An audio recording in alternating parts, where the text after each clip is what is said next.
남한강 이포구와 낙동강 한남구에서는 4대강 사업을 중단을 요구하는 환경단체 활동가들이 고공농성이 벌써 보름째 계속되고 있습니다.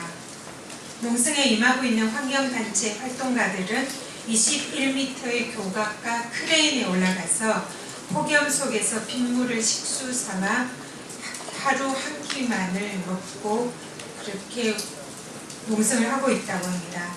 이분들의 건강과 또 사고의 우려가 정말로 걱정이 됩니다. 생명을 담보로 하는 환경단체 활동가들의 요구는 간단합니다. 최소한 법정 호수 기간만이라도 4대강 공사를 일단 중단하고 대화를 통해서 4대강 공사의 문제점과 개선점을 찾아보자는 것입니다. 그러나 그렇게 소통을 말하고 있던 MB정부는 길을 닫고 묵묵 기다립니다.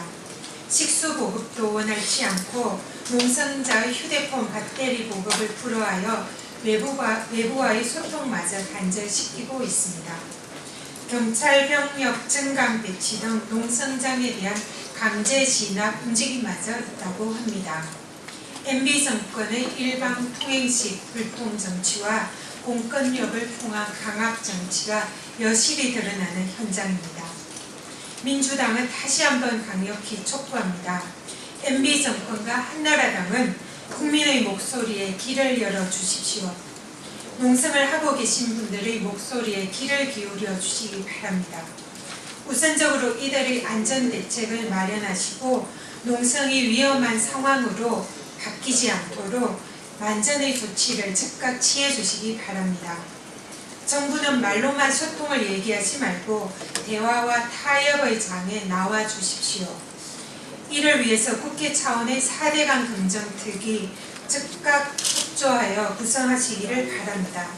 민주당이 제안한 4대강 대안을 검토하고 4대강 사업이 친환경적인 국책 사업이 될 수 있도록 정부와 한나라당은 협조해 주시기 바랍니다.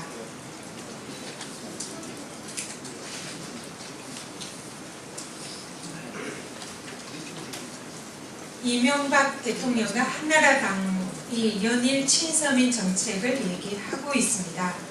정말로 친서민을 하고 싶다면 지금이라도 민주당의 요구에 귀를 기울여 주시기 바랍니다.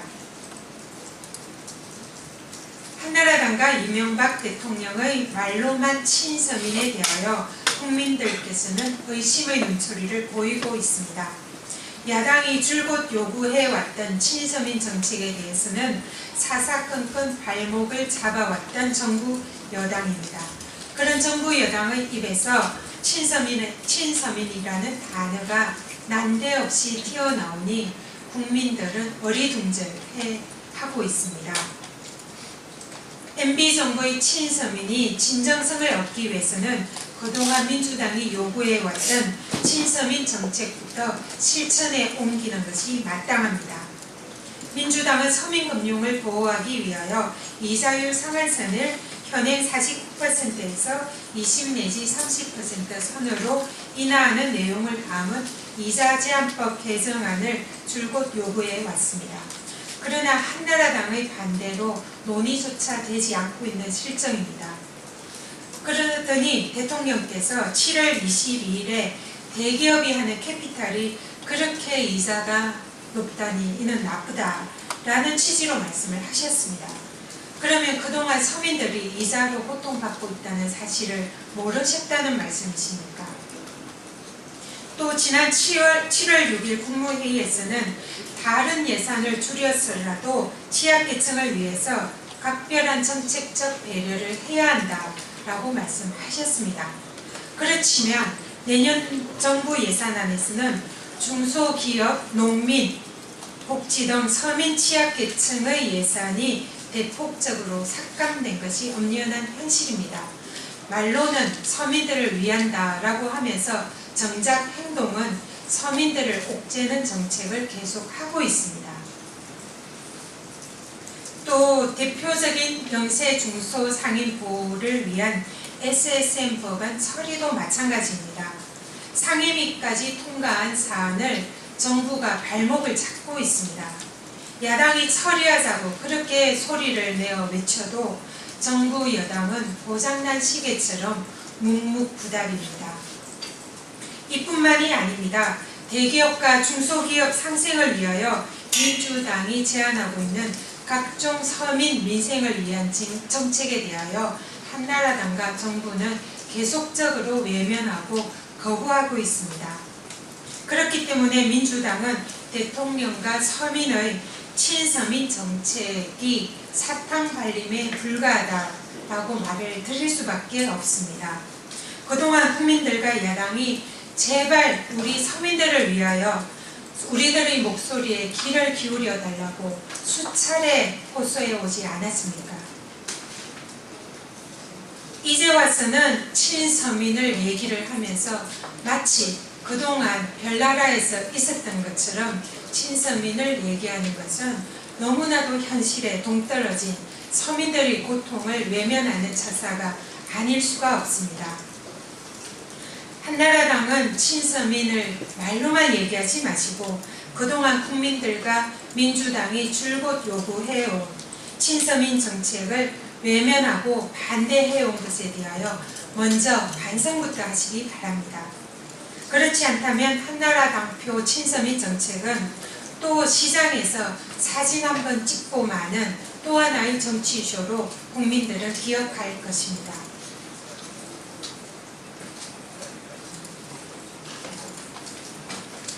네, 조금 전에 한나라당 안영환 대변인이 브리핑을 하셨습니다.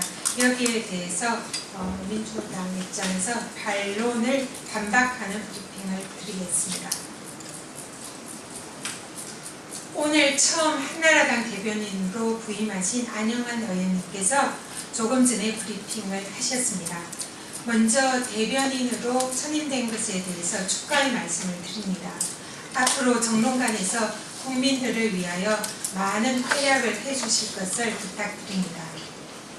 그런데 한나라당 안영환 대변인께서 첫 번째 하신 논평이 부적절하다라는 말씀을 먼저 드려야 됨을 유감으로 생각합니다. 안영환 대변인께서는 4대강 사업에 대한 민주당과 민주당 자치단체장의 입장이 변화했다라고 말씀하시면서 환영한다는 논평을 하셨습니다. 사실과는 다른 내용을 전제로 한 논평입니다. 아무래도 첫날이라서 오늘 오전에 민주당이 발표한 브리핑과 논평들을 제대로 살펴보지 않으신 채 오늘 브리핑을 하신 게 아닌가 싶습니다. 좀 더 면밀하게 언론과 야당의 입장을 검토하신 후 브리핑을 하실 것을 부탁드립니다. 다시 한번 말씀드리지만 민주당의 입장은 운하를 염두에 둔 보건설과 준설을 반대한다는 기존의 입장은 변함이 없습니다. 다만 그동안 주장해온 4대강의 지천과 소하천 정비 그리고 수질 개선, 수량 확보 등의 민주당의 입장을 전문가들과 연구하여 이번에 예산까지 검토한 구체적 대안을 제시한 것입니다. 따라서 다른 당의 입장을 자신들의 입맛에 맞게 아전인수격으로 해석을 하시는 것은 안영환 대변인께서 말씀하신 대로 여야가 상생과 협력으로 가는 데 전혀 도움이 되지 않는다라는 점을 밝혀둡니다. 4대강 사업이 국가의 미래다라는 관점에서 논의되어야 한다라는 그런 말씀도 하셨습니다. 정말로 옳으신 말씀입니다. 다수의 국민들이 반대하는 기존의 4대강 사업은 국가의 미래를 위하여 일단 중단하고 이제라도 국회에서 여야가 머리를 맞대어 논의해야 하는 시점이다 라는 말씀을 드리고 싶습니다.